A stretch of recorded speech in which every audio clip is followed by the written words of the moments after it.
Delhi Meerut highway पर अगर रात के अंधेरे में कोई लड़की तुमसे लिफ्ट मांगे तो गलती से भी गाड़ी मत रोकना, क्योंकि कुछ लोग बताते हैं जिसने भी उसे लिफ्ट दी वो अगली सुबह जिंदा नहीं मिला।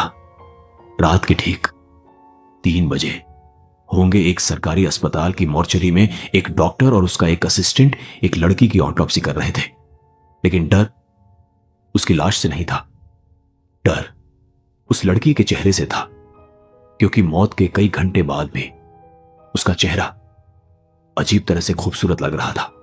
सफेद चमड़ी, लंबे काले बाल और होठों पर हल्की मुस्कान, जैसे वो मरी नहीं थी, बस किसी का इंतजार कर रही थी। बाहर तेज बारिश हो रही थी। अस्पताल का पिछला हिस्सा पूरी तरह सुनसान पड़ा था। सिर्फ मॉर्चरी कॉरिडोर की टिमटिमाती लाइट्स और दूर से आती गरज माहौल को और भारी बना रही थी। उस रात उस लड़की की लाश हाईवे एक्सीडेंट के बाद लाई गई थी, लेकिन एक्सीडेंट साइट की तस्वीरों में एक अजीब चीज दिखाई दी थी।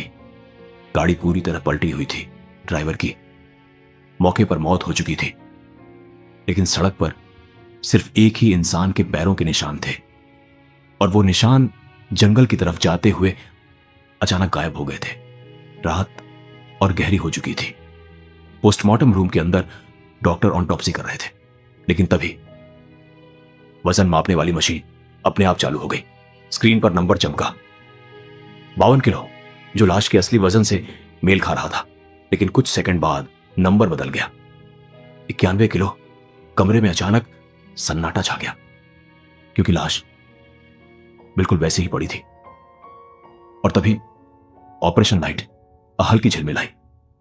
उस लड़की के लंबे बाल धीरे धीरे टेबल से नीचे लटकने लगे, जैसे किसी ने नीचे से उन्हें खींचा हो। एक बर्फ जैसी ठंडी हवा पूरे कमरे में फैल गई, और फिर अचानक मॉर्चरी के बाहर किसी के चलने की आवाज आने लगी, धीमे घसीटते हुए कदम। लेकिन बाहर कोई नहीं था, सिर्फ गीले पैरों के निशान जो दरवाजे तक आकर रुक गए थे।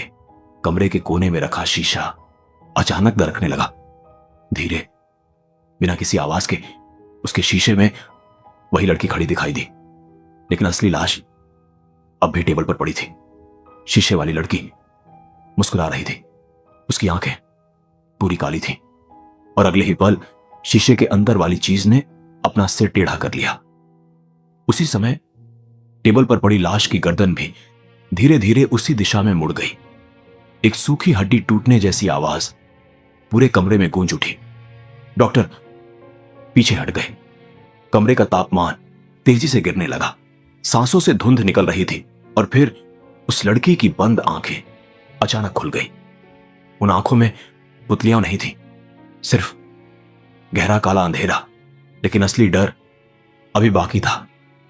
लाश का वजन लगातार बढ़ रहा था।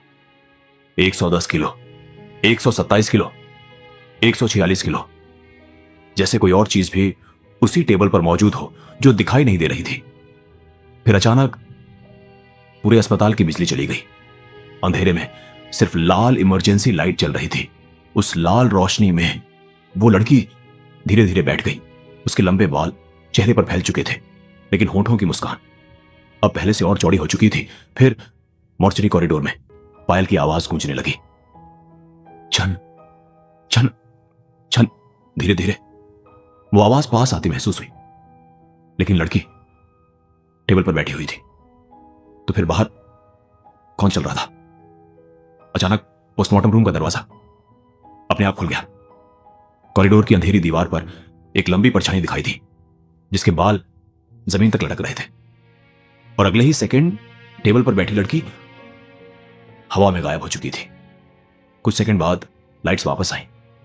टेबल खाली था, लेकिन फर्श पर गीले पैरों के निशान बने हुए थे, जो अस्पताल के मुख्य दरवाजे से बाहर बारिश में गायब हो रहे थे। ये सब देखकर डॉक्टर और उसका असिस्टेंट डर की वजह से अस्पताल छोड़कर भाग गए। उस रात के बाद अस्पताल को हमेशा के लिए बंद कर दिया गया।